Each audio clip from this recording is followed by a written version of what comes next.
John chapter 5. After these things there was a feast of the Jews, and Jesus went up to Jerusalem. Now in Jerusalem by the sheep gate there is a pool, which is called in Hebrew Bethesda, having 5 porches. In these lay a great multitude of those who were sick, blind, lame, or paralyzed, waiting for the moving of the water. For an angel went down at certain times into the pool, and stirred up the water. Whoever stepped in first after the stirring of the water was healed of whatever disease he had. A certain man was there, who had been sick for 38 years.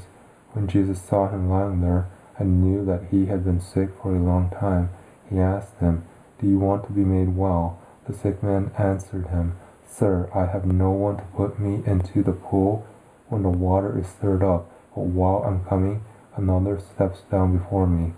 Jesus said to him, "Arise, take up your mat and walk." Immediately the man was made well, and took up his mat and walked. Now it was a Sabbath on that day. So the Jews said to him who was cured, "It is the Sabbath. It is not lawful for you to carry the mat." He answered them, "He who made me well, the same said to me, 'Take up your mat and walk.'" Then they asked him, "Who is the man who said to you, 'Take up your mat and walk'?"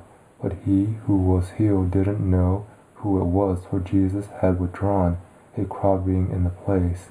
Afterward Jesus found him in the temple, and said to him, "Behold, you are made well, sin no more, so that nothing worse happens to you."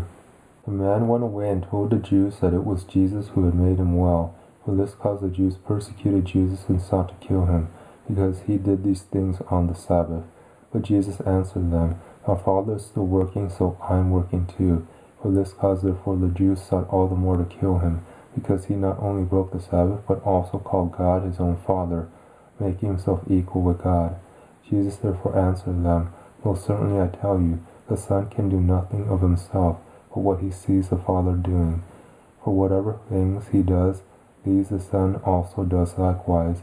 For the Father has affection for the Son, and shows him all things that he himself does. He will show him greater works than these, that you may marvel. For as the Father raises the dead and gives them life, even so the Son also gives life to whom he desires. For the Father judges no one, but he has given all judgment to the Son, that all may honor the Son, even as they honor the Father. He who doesn't honor the Son doesn't honor the Father who sent him. Most certainly I tell you, he who hears my word and believes him who sent me has eternal life and doesn't come into judgment, but has passed out of death into life. Most certainly I tell you, the hour comes and now is, when the dead will hear the Son of God's voice, and those who hear will live. For as the Father has life in himself, even so he gave to the Son also to have life in himself. He also gave him authority to execute judgment, because he is a Son of Man. Don't marvel at this, for the hour comes in which all that are in the tombs will hear his voice, and will come out, those who have done good to the resurrection of life, and those who have done evil to the resurrection of judgment. I can of myself do nothing. As I hear I judge, and my judgment is righteous, because I don't seek my own will, but the will of my Father who sent me. If I testify about myself, my witness is not valid. It is another who testifies about me. I know that the testimony which he testifies about me is true. You have sent to John, and he has testified to the truth. But the testimony which I receive is not from man.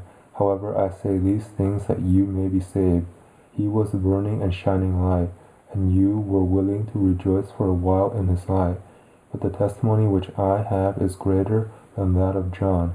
For the works which the Father gave me to accomplish, the very works that I do, testify about me, that the Father has sent me. The Father himself who sent me has testified about me.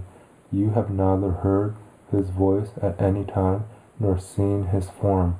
You don't have his word living in you, because you don't believe him whom he sent.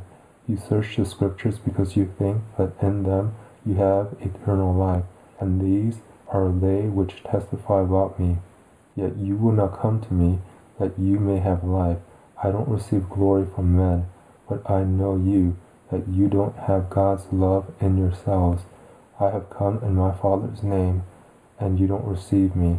If anyone comes in his own name, you will receive him. How can you believe, who receive glory from one another, and you don't seek the glory that comes from the only God? Don't think that I will accuse you to the Father. There is one who accuses you, even Moses, on whom you have set your hope.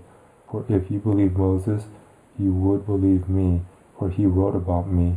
But if you don't believe his writings, how will you believe my words?